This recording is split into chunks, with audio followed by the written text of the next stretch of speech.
Hi hello friends, welcome to my channel. నేను మీ క్రాంతి. అందరూ ఎలా ఉన్నారు? మీరందరూ బాగుండాలని మనస్ఫూర్తిగా కోరుకుంటున్నాను. ఈరోజు మన రెసిపీ వచ్చేసి చిన్నపిల్లలు ఎంతో ఇష్టంగా తినే టమాటో రసం. సింపుల్గా ఫాస్ట్గా తయారు చేసేసుకోవచ్చు. రెసిపీ చూసే ముందు లైక్ కొట్టి సబ్స్క్రైబ్ చేసుకోండి ఫ్రెండ్స్. మీరు లైక్ చేయటం వలన మీలాంటి ఎంతోమంది వ్యూవర్స్ ఈ వీడియో చూసే అవకాశం ఉంటుంది. ఇక రెసిపీలోకి వెళ్ళిపోతే ముందుగా 4-5 టమాటోలు తీసుకుని కడిగి పెట్టుకుని వాటి వెనుక భాగం కట్ చేసి టమాటాలను ఇలా 4 పచ్చాలుగా కట్ చేసుకుంటే చాలు. అన్నీ ఇలా కట్ చేసుకున్న తర్వాత ఒక గిన్నె తీసుకుని టమాటోలతో పాటు చింతపండు చాలా తక్కువనే యూజ్ చేసుకోవచ్చు.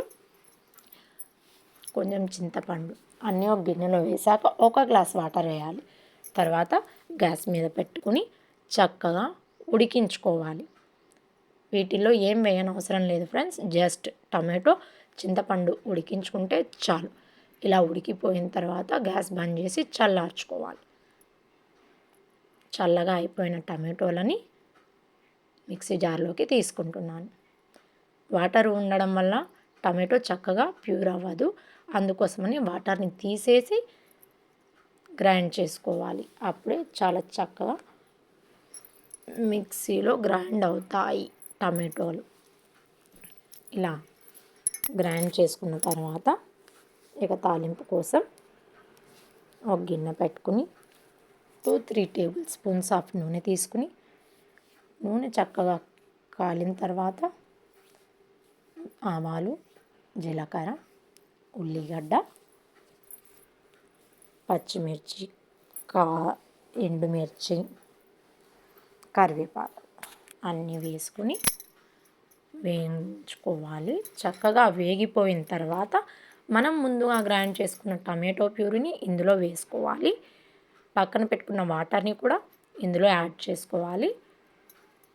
రసం కోసం చాలా పలచగా కావాలనుకున్న వాళ్ళు మరో గ్లాస్ వాటర్ వేసుకోవచ్చు. చిక్కగా కావాలనుకున్న వాళ్ళు తక్కువ వాటర్ వేసుకుంటే సరిపోతుంది.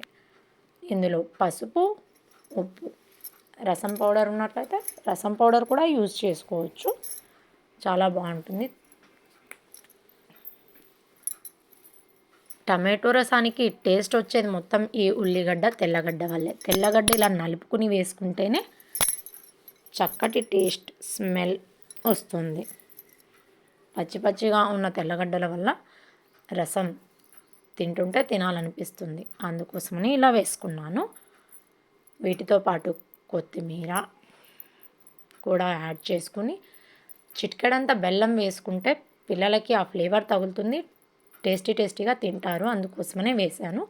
ఇలా చక్కగా మరిగించుకోవాలి. మరిగిపోతే మన టేస్టీ రసం రెడీ అయిపోయినట్టే. చాలా ఫాస్ట్గా రెడీ అయిపోతుంది ఫ్రెండ్స్. ఒక్కసారి ట్రై చేసి చూడండి. నచ్చితే మీ ఫ్రెండ్స్ అండ్ ఫ్యామిలీస్కి షేర్ చేయండి. ఈ రసంని ఇడ్లీలోకైనా అన్నంలోకైనా ఈ రసం చాలా టేస్ట్ ఎందులోకైనా తీసుకోండి. Okay, bye friends. Thank you for watching.